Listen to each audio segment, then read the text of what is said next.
All right. Well, hello, everyone, and welcome to Birmingham Bible Church Winning Wednesday. We are so glad to see you here on today. Good afternoon to all of you who are watching on Facebook, on YouTube, on Instagram, on Twitter, and to our One Place family. Thank you for joining us here on today. We are here in Birmingham. It is 12 noon Wednesday, and so we are excited about you joining us on today. This is the time that we like to give you great topics to help you to be a winner and to let you know that you are victorious. And so we like to bring time during this time, bring you some information to empower you and to encourage you and to help you walk in your victory. So it's going to be some great information shared on today. I am super excited. So do us a favor, tag 3 people in the comment section. Make sure you text 5 people about the broadcast on today. And listen, make sure you share it on your pages. You know, we're good at sharing stuff. So this is some good information to share. We are about to have victory in our health. And so a few days ago on Monday, most of us celebrated relationships. I went in Publix, and I'm talking about the front of the store was filled with flowers and candy and stuffed animals because it was Valentine's Day. Yes, here in Birmingham, we were booed up. And so I'm pretty sure y'all were booed up wherever y'all were as well. And so we celebrated those people that we love, even if it was our children or our parents, may not have been somebody that we're in love with. But that is all well and good. But this month is also American Heart Month. And so February is not just for lovers, February is also to help remind us to take care of our physical heart and to know our risk factors. And so we have someone here on today who is going to help us take care of our physical heart. And I'm super excited. We have a cardiologist here from Grandview. His name is Dr. Jimmie Dotson. He is an interventional cardiologist, and I'm going to let him explain what that is when he comes on. But just a little bit about him. He received his medical degree from the University of Tennessee College of Medicine in Memphis. I believe he completed his residency with the University of Tennessee Internal Medicine, did his residency, did I think it's cardiology or cardiology fellowship at the University of Mississippi. He has, and I remember this from a conversation we had, he sees patients here in Hoover and also in Sylacauga, which if those of you who live in Birmingham are familiar, is straight out 280.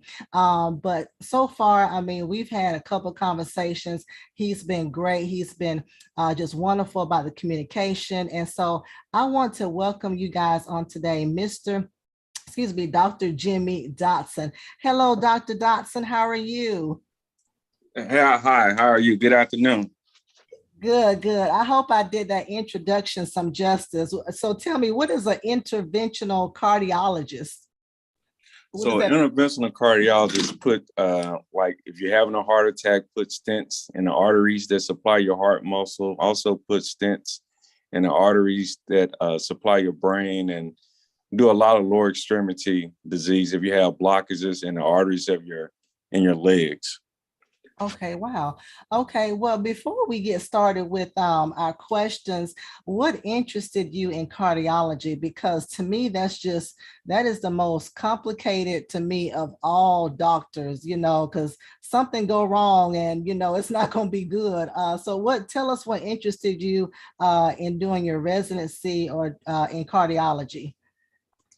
So I really want to make sure that I give back to the community and what I was passionate in.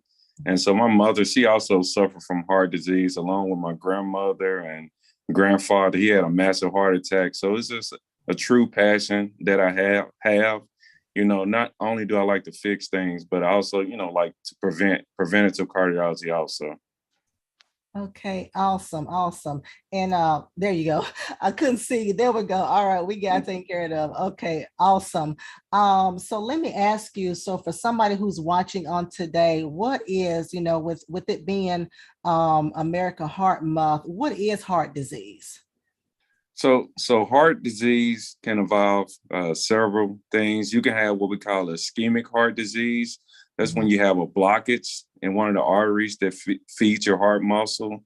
You also can have valvular heart disease. That can be things like aortic stenosis or mitral stenosis, where the valves are not opening well. Or you also can have what we call valvular regurgitation, where you have a leaky heart valve that needs replaced. You can have congenital heart disease, things like bicuspid aortic valve. We normally screen those patients early. Also, you can have pericardial disease that involves the sac around the heart. And also, you can have things like AFib and A-flutter. That's when your heart is out of rhythm. And sometimes that can cause you to have congestive heart failure or a lot of palpitations. And that's what I was looking at when I was just looking at different articles. There is so much when it comes to the heart. So much. I mean, you just named about 7, 8 different things. But let me ask you specifically, what is the coronary artery disease? So that involves the three major epicardial arteries, and it's mainly blockage caused by diabetes, high blood pressure. Of course, you can't control your genetics. Right. Some people just have a genetic predisposition, high cholesterol. smoking. Those are the major risk factors for coronary artery disease. Okay. So and is that does it have to do with buildup of cholesterol in the arteries? Is that what when you It's a built up of plaque. plaque? And so Okay. the high blood pressure can damage what we call the lining of the walls of the arteries. Mm. The diabetes, if it's uncontrolled, if your hemoglobin A1C is not less than 7, that can get into the artery walls itself and cause plaque. Definitely cholesterol. You need to know your numbers, your LDL. Smoking damage the endothelium, also the lining of the heart arteries. So all those things contribute. Okay. Now, if I'm someone that, I have something going on with me, but I don't know what it is. Tell me what the symptoms are of someone who may have, some type of heart disease. What's the first thing besides the numbers? Is there anything physical that could be going on Yeah, with me? absolutely. So, the first thing as a physician or any healthcare provider, you want to listen to the patient because, patients don't read the book. So I have had patients just fatigue, generalized fatigue. Mhm. That could be your chest pain, shortness of breath when you exert yourself. If you have any type of jaw pain or when you do physical things, you're wiped out. All those can be symptoms of heart disease. Okay. Short of breath, I guess, because if you're tired, then you're possibly short of breath at times. Right. So Okay. shortness of breath when you exert yourself. A lot of women that I have like fatigue and jaw pain. Those could be signs that something's going on. Okay. And let's talk about that when you said women, because years ago, I read something one time where a woman was having just some back pain, and come to find out she had a heart attack or was having a heart attack. What are some of the symptoms of a heart attack or that someone has had one? So most of the time when I see patients in the hospital, definitely chest pain, breaking out in a sweat for no reason at all, shortness of breath, jaw pain, left arm pain. Mm. You can even have what we call syncope. That just means you black out all of a sudden. Your heart can go out of rhythm and you don't get enough blood flow to your brain. So all those things are symptoms that something could be going on with your heart. Okay. And let's talk a little bit about peripheral arterial disease. That's another one I believe that's common. What exactly is that? So peripheral arterial disease, better known as PAD, mainly those are obstruction of the arteries outside of the heart. And for me, most of the time, that involves the arteries of the lower extremities. So I'm sure a lot of people have seen people with what we call amputations of toes and Mhm. below the knee amputations above the knee. So if you're not getting enough blood flow, that can cause you to have an amputation. But it's 2022, and nobody should be getting an amputation Mhm. now. We have better devices and better equipment. I mean, we can go in without doing any type of major surgery and open up your arteries to help your wound heal. Hmm. So if somebody recommends an amputation the first time they see you without doing a vascular workup, something's wrong. Okay. Okay. Um, and then what about chronic heart failure? What is that? So you have two types of heart failure. You have systolic heart failure and diastolic heart failure. So the normal squeeze of the heart is 50 to 65%. You don't eject all the blood at once. So you can have heart disease where your heart muscle doesn't squeeze as good. That's called systolic heart failure. And you also can have diastolic heart failure. That just means your heart muscle doesn't relax as good. And so as the population ages, that's seen in about 50% of older population now. Wow. Okay. And then when we talk about heart disease, what groups of people are mostly affected? So definitely diabetics, always going to be a high risk category. Anybody that smokes, high blood pressure, genetics with high blood pressure that's uncontrolled. Because if you don't control your blood pressure, your heart, just like a muscle, how you build your bicep, your Mhm. heart muscle get thick. And then after a while, if your blood pressure not down, it's not going to squeeze as good. So all those are risk factors. That's why when you see your primary doctor, you need to know your numbers and take charge of your health and just know what's going on with your body. Mhm. What about what about minorities? Is there, of course, we're here in Birmingham, and it seems like everything is kind of leaning towards African Americans or African American men. Is there a certain population that's mostly affected with heart disease? So definitely, I mean, you just have to see your doctor at least Gotcha. once a year if you're middle age. Mm-hmm. You have to control your risk factors. I mean, you have to take control of your health. I mean, that's modifying your diet, exercise. And most Right. elderly people that I take care of, 90s and still getting around good, they do Wow. something every day. I mean, like 30 minutes. I mean, you don't have to go to the gym and Right. kill yourself. Just get your body moving and doing something. I mean, those are the main things that you can do. And if you have diseases, know your numbers. Check your blood pressure 1 or 2 times a day. Know your A1C if you have diabetes. Know your cholesterol. I mean, that shows the physician that you're interested. Yep. Um, you should be able to talk to your physician. If it's a lack of communication, I recommend you see somebody else. If they don't want to talk to you, I think you should see somebody else. It's a relationship. Patients are paying us to provide a certain level of care. I mean, and so I just think it's a two-way street. You have to do your thing. And for medicine making you sick or you're not taking your medication, you should be able to tell your physician that. Right. Right. And also, it's good to take someone to the doctor with you because, sometimes I know when I get in there with a physician, I'm like, I don't understand what he just said. I said, can you say that again in layman's terms? And so sometimes if you have somebody else with you, y'all can both kind of understand and be on the same page. But you said something that was so powerful. I think we've been saying it every time we have a physician on here about something is know your numbers. That's You right. need to know where you are. You need to know your blood pressure numbers, your blood sugar numbers. Like you said, getting those cholesterol numbers, getting that physical once a year. And then if numbers seem out of whack, then you need, at least with my physician, if something is off, they'll say, okay, let's do this and then come back in a couple of months. But you're right, it should be a steady flow of communication. And so that is very important. That's And right.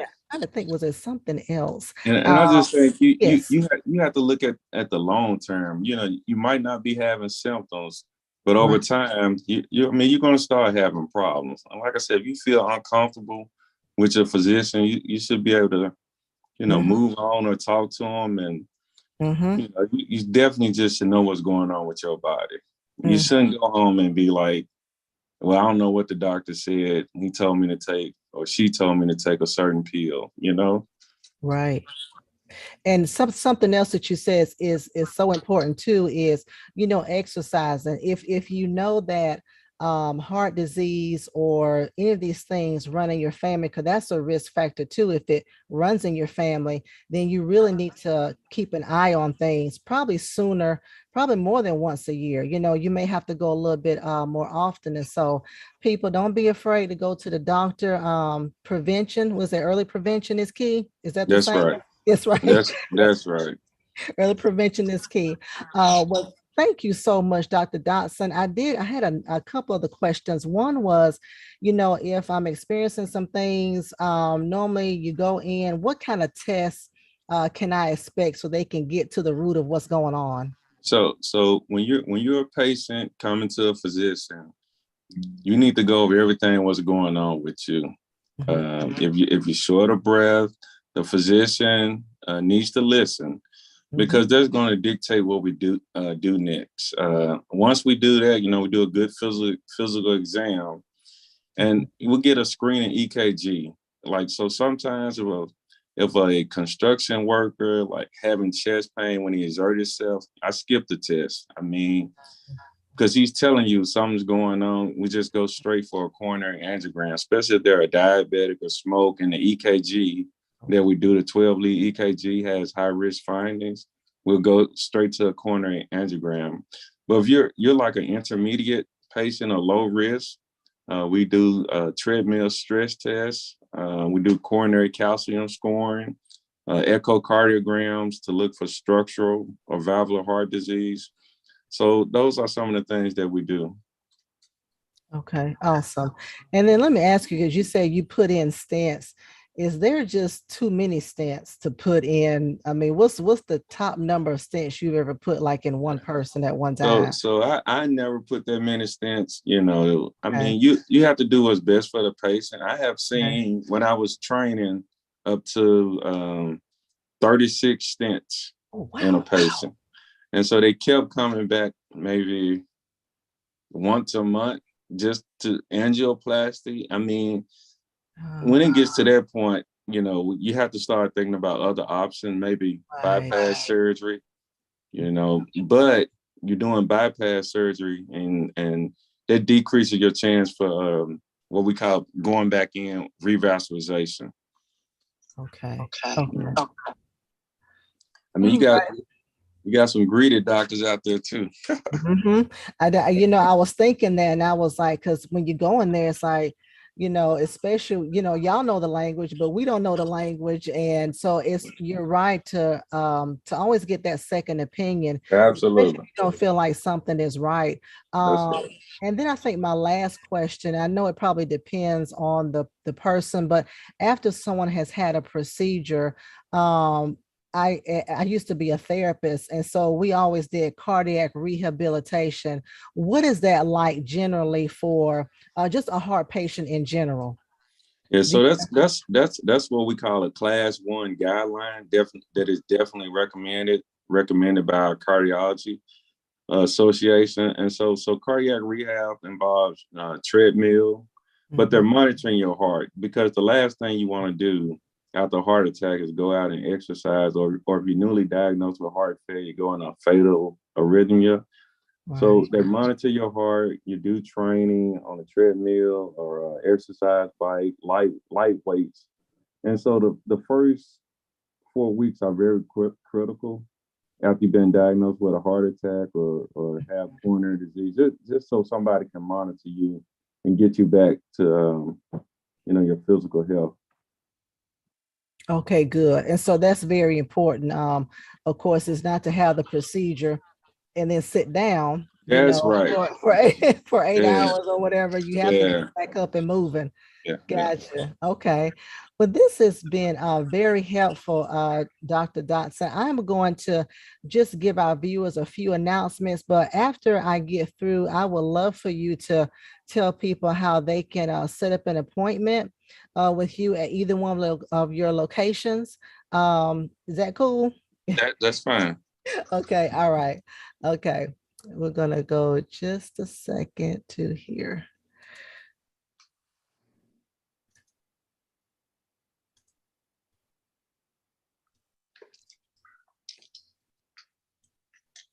All right. Well, everyone, of course, this is our second month in this brand new year, 2022. And this is our theme for the year. It is the year of new beginnings. So make sure you keep that to the forefront of your mind that God is going to create some new things in your life. Please join us on Sunday for our spiritual renewal sermon series. Of course, you can watch us on YouTube, on Facebook, on Twitter, and on Instagram. We will see you Sunday at 11 o'clock a.m. Central Standard Time.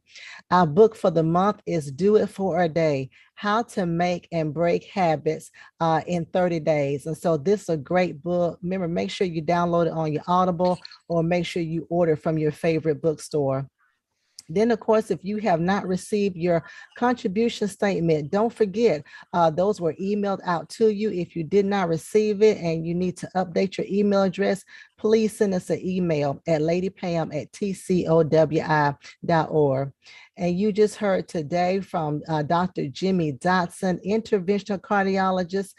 So we'll see y'all next week. We're going to end this month off with some Black history facts. And so we have Dr. Robert Weems of Wichita State University. He's going to talk to us about the decline of capitalism, whatever happened to Black capitalism. So he's going to give us some Black history facts next Wednesday at the same time, 12 noon. If you would desire to have more great preaching and teaching from Pastor Mason, please go to oneplace.com and do a search for Dr. James H. Mason III. He's also on podcast. So if you go to our website at bhambc.org and scroll all the way to the bottom, you will see the 6 different podcasts that he has listed. So you can also listen to him on the go as well.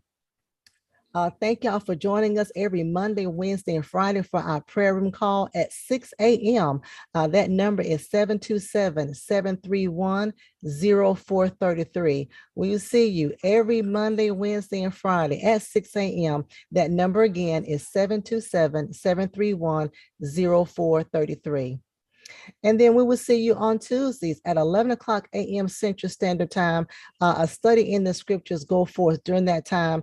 It's okay if you miss it. You can always go back and watch it on our Facebook page and on our YouTube page as well. But it's every Tuesday at 11. We are walking through the book of James.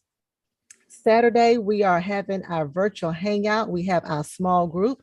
It is a private page. So if you have not joined before and you would love to join, please send us an email at smallgroups@bhambc.org. We are studying how to be transformed in this new year. Great time we're having every Saturday at 10 a.m.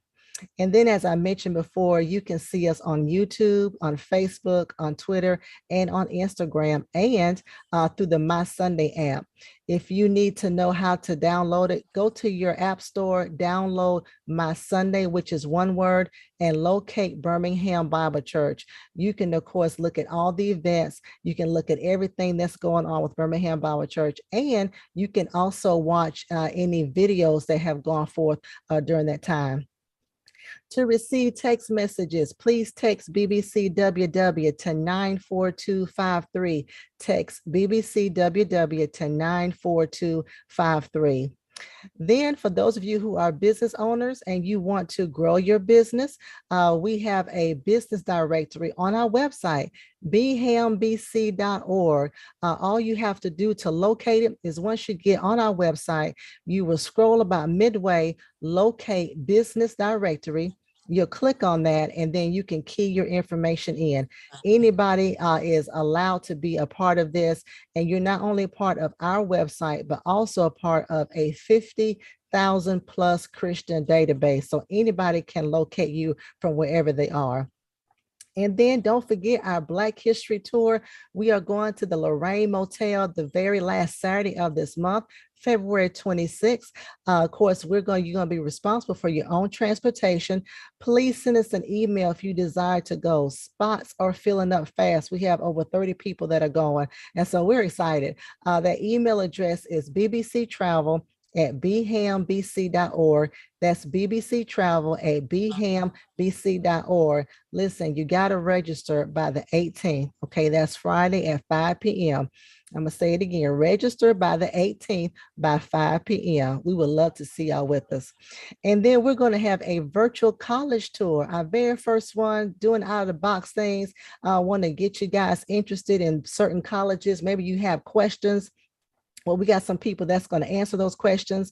That's going to be Saturday, March the 19th. Put that on your calendar at 10 a.m. No need to register for that. It's going to be shown on all of our social media pages. And thank you so much for those who contribute to Birmingham Bible Church. There are various ways you can give. You can give via Givelify.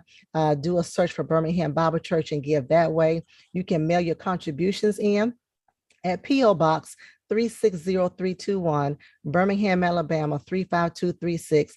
And you can give via text 205-289-1938.